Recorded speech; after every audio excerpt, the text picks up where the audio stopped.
Agro e prosa, apresentação Divino Ronaldo. O meu entrevistado de hoje é Marcelo Rodante, que é advogado especializado em mudança climática e políticas públicas. O tema da nossa entrevista será Balanço Geral da COP29. Marcelo, prazer falar com você, seja muito bem-vindo. O prazer é todo meu. Muito obrigado pelo convite. Marcelo, eu acabei de descobrir que não se fala mudanças climáticas, mas mudança climática. É isso mesmo? É isso mesmo. O correto é mudança climática, sem usar aí o plural, porque o que se combate é a mudança do clima, é um clima global. E o clima, ele é mensurado por longos períodos de tempo. Então, você pega uma métrica aí de 30 anos para você entender uma mudança efetiva do clima. E aí o pessoal confunde um pouco o clima com a ideia de tempo, né? O tempo varia muito, demais, em cada cidade, em cada estado, em cada local do planeta, o tempo varia demais, mas o clima, ele é estável, tanto que o que a gente busca com essa discussão toda do aquecimento global é não permitir que o aquecimento global chegue a 1,5 graus Celsius a mais do que era na era pré-industrial, para você ver justamente que essa questão do clima está ligado a um prazo maior, a um tempo maior de medição, é por isso. Eu acho que a população em geral tem uma dificuldade danada de entender isso, né? Porque quando fala assim 1,5 graus, parece que é coisa assim tão pouca, né, para ficar nessa preocupação, nessa discussão toda. É justamente porque a questão ela não está na temperatura. Não é que hoje, num determinado local, numa cidade, está 30 graus, e aí ela vai subir para 31 graus, ou 31 graus e meio, e esse calor, ele é absolutamente flexível, né? A gente pode ter 40 graus, 30 graus e 25. E isso varia bastante de local para lugar para lugar. Mas é justamente essa ideia, é a temperatura global da Terra. É como você faz uma medição do aquecimento que é gerado em todo o planeta. E isso tem uma importância muito grande, porque isso muda perfil climático, isso muda a temperatura dos oceanos, isso afeta o degelo de calotas polares. Isso tem uma influência muito grande nessa conjuntura. Então, a gente realmente tem que conseguir entender, e é algo que é um pouco distante. Tem muita gente que não tem nem a percepção de onde que surge esse aquecimento. E aí até vale uma explicação bem rápida, bem rapidinha. Acontece o seguinte, quando você emite o CO2, ele acaba subindo lá na atmosfera e ele vai ficando no que se chama nessa camada do efeito estufa. É como se fosse um cobertor para a Terra, que mantém uma temperatura para ter vida aqui. O efeito estufa ele é muito importante, porque sem ele a gente viveria aqui uma era glacial, assim, teria um gelo aqui, não teria vida aqui pelo frio que seria. É o efeito estufa que permite que exista uma temperatura adequada para ter vida na Terra.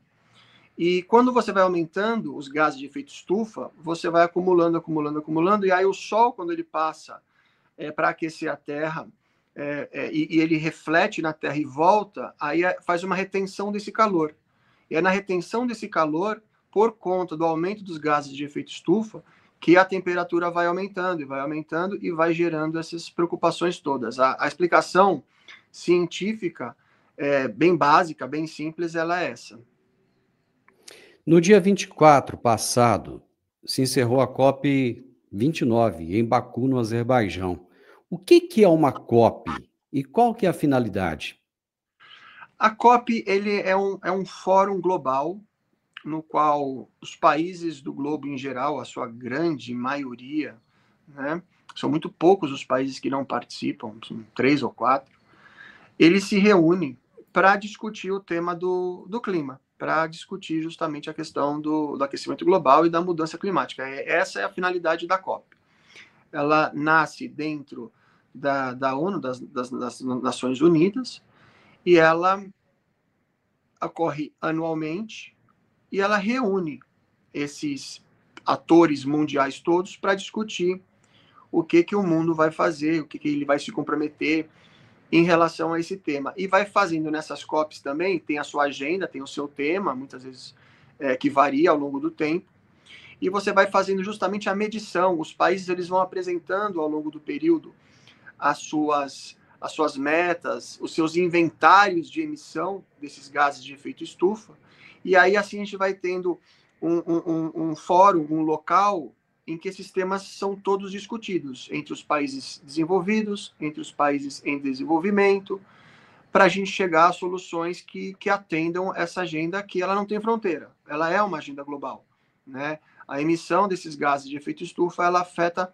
todos os países, a gente tem uma interligação absoluta, porque essa questão climática ela não envolve só ecologia e meio ambiente, ela é uma questão social, ela é uma questão humana. Um desastre climático, uma emergência climática que afeta um determinado país, ele vai gerando consequências, né? E então isso precisa ser entendido. O país que vai ser afetado por um evento climático extremo, ele não tem uma correlação necessária com a responsabilidade disso. Vide, por exemplo, Rio Grande do Sul, né, que é um exemplo.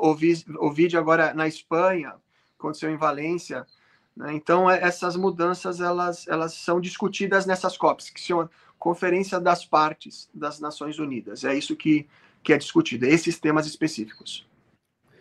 Marcelo, nesse encontro foi aprovada uma meta de financiamento aí de, salvo engano, 300 bilhões de dólares para combater a mudança climática.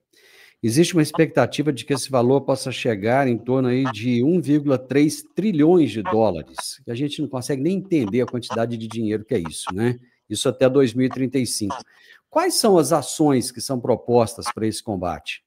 Então, assim, a gente precisa entender bem, realmente os números são muito altos, e, de novo, a gente está falando numa escala global, né? A gente não está falando de Brasil ou de uma região, a gente está falando de uma escala global.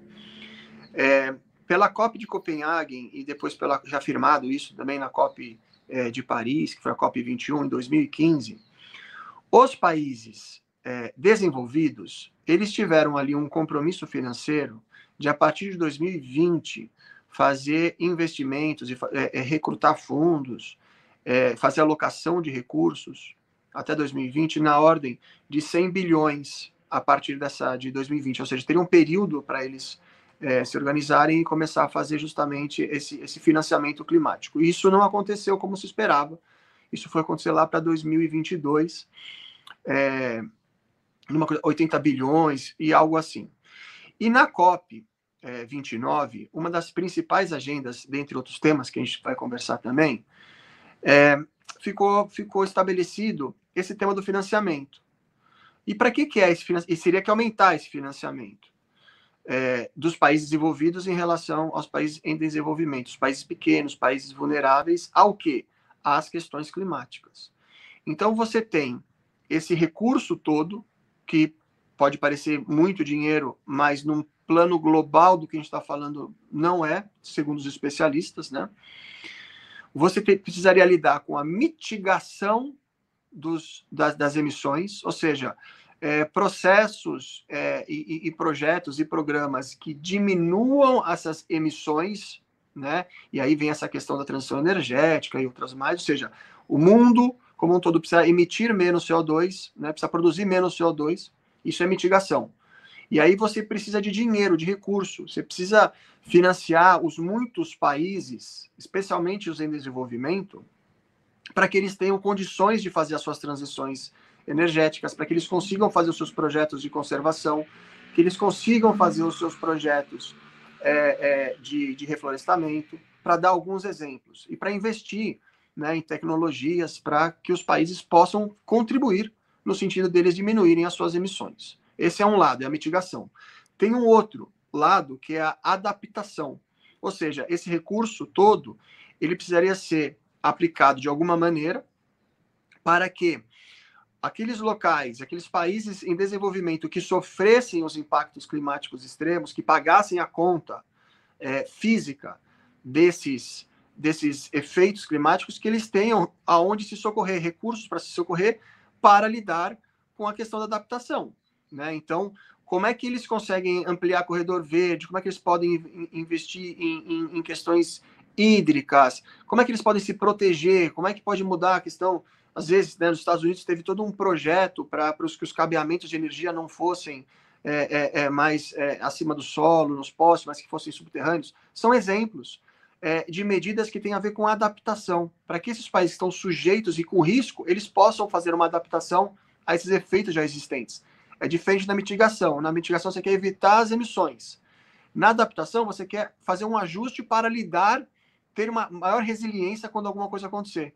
E por fim, tem uma questão de perdas e danos, ou seja, um fundo, um dinheiro, um recurso que possa ser usado para perdas e danos, ou seja, quando algum desastre acontecer, alguma destruição acontecer, um país ele for submerso ou coisas do gênero que podem acontecer, de acordo com os cientistas, você tem que ter recurso disponível para lidar com essas perdas e com esses danos.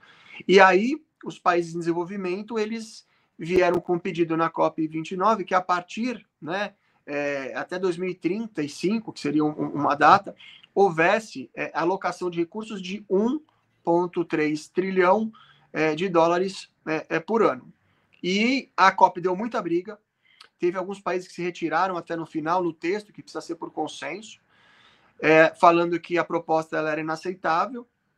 A proposta começou em 250 bi, e no final, depois de muito estresse ali no final da COP, no dia 24, era para ter terminado no dia 22, fecharam no tal dos 300 bilhões, mas com a promessa de se discutir uma trilha para se chegar no 1,3 trilhão, que é o que se considera necessário para esse tema ele ser provisionado pelo mundo, né?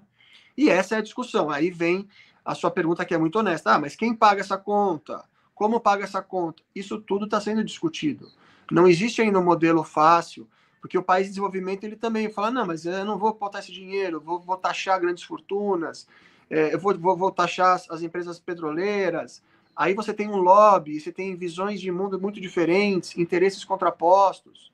Você tem uma série de questões muito importantes. Você tem, por exemplo, a eleição do Trump agora nos Estados Unidos, e ele alega que vai sair do Acordo de Paris e que não vai investir nos financiamentos porque ele entende que os países outros têm que, teoricamente, fazer investimento, os Estados Unidos não tem que ser um grande financiador disso, para tentar olhar mais questões domésticas. Então, esse tema ele é muito grande, ele é muito complexo, mas o globo tem um consenso, isso é um consenso colocado por país desenvolvido em desenvolvimento, que tem que ter um pagamento e que tem que ter um recurso disponível para lidar com essas situações. Senão, quando der um problema desse, o mundo ele quebra, né? Ele é muito sério, né? O risco de questões extremas.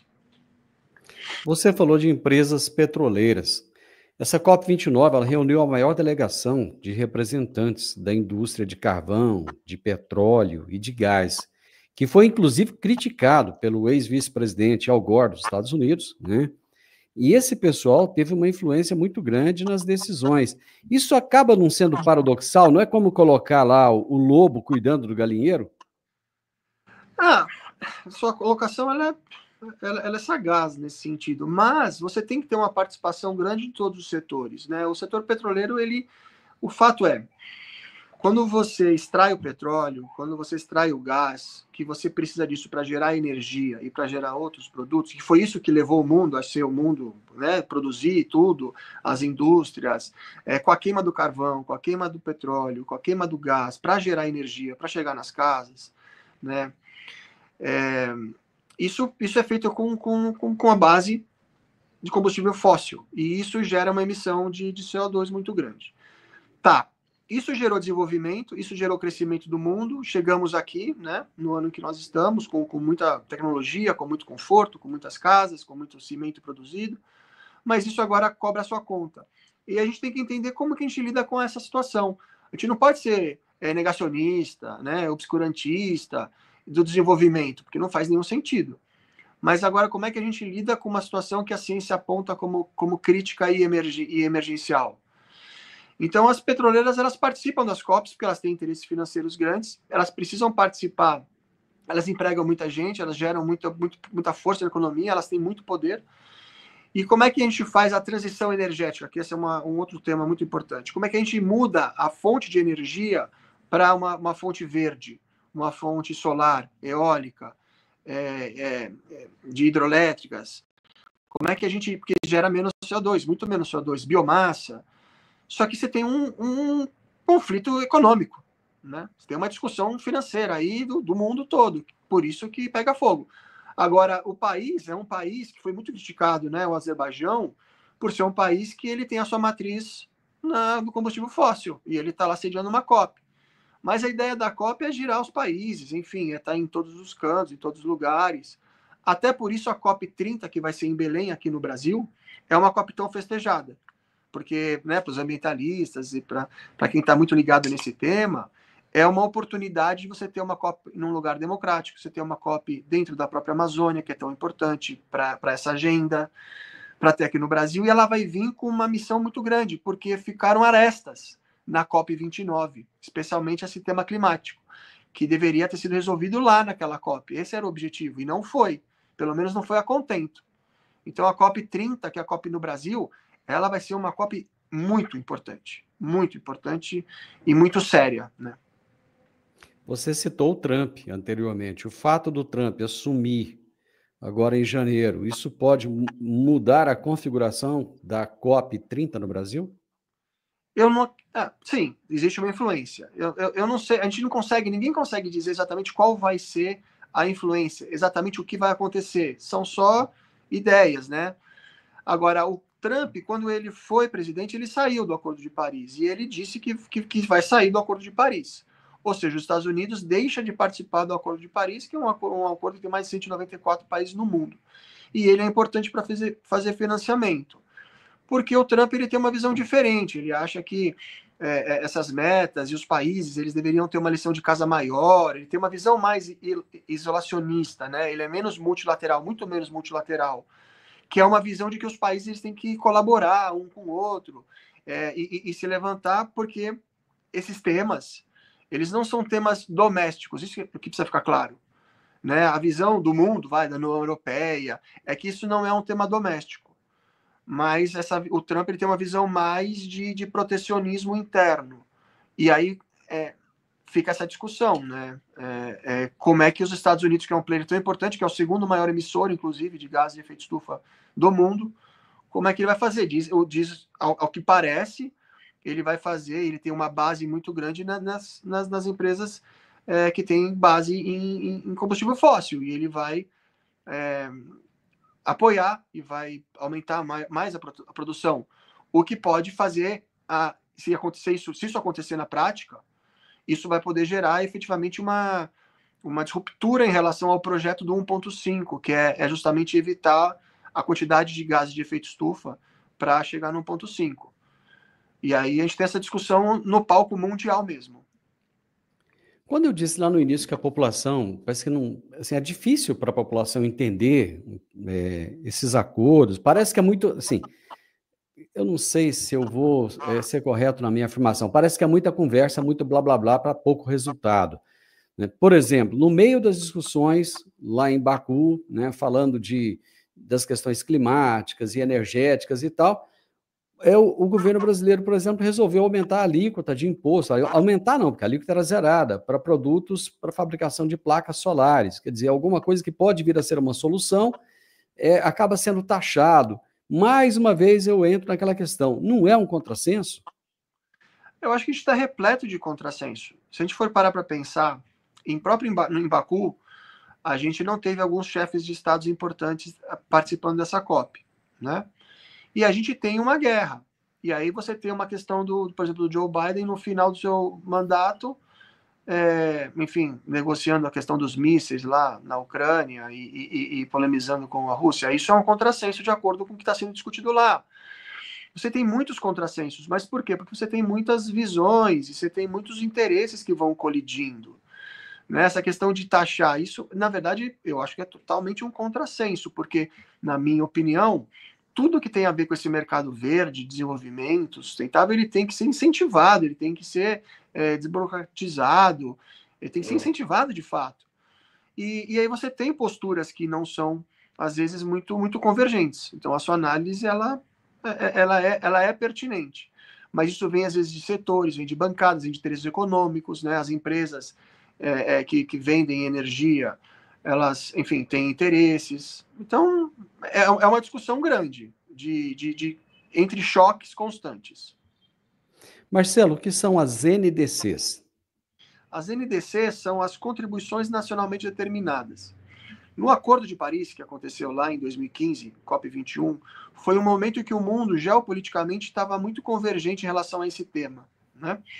E aí foi feito esse Acordo de Paris, ele é muito importante, ele estabeleceu uma meta e ele foi o grande precursor dessa ideia do 1,5 graus Celsius, porque é uma questão científica, no máximo 2 graus Celsius a mais do que a temperatura global era na fase pré-industrial. Então, existe esse monitoramento, que é aquilo que a gente falou no comecinho, que é essa corrida de não deixar subir mais globalmente o 1,5. E aí, os países fizeram uma aderência muito grande em massa, mais de 192 países foram signatários, e aí eles estabelecem as suas NDCs, que são as contribuições nacionalmente determinadas, ou seja, cada país é responsável por apresentar o seu inventário de emissões de gás de efeito estufa e as suas metas de redução, as suas metas de combate a esse tema, que passa pela transição energética, passa pelo cuidado das soluções baseadas na natureza, que tem a ver com conservação florestal e tem a ver com reflorestamento florestal, e também com técnicas da tecnologia, da ciência, para a captura desses gases.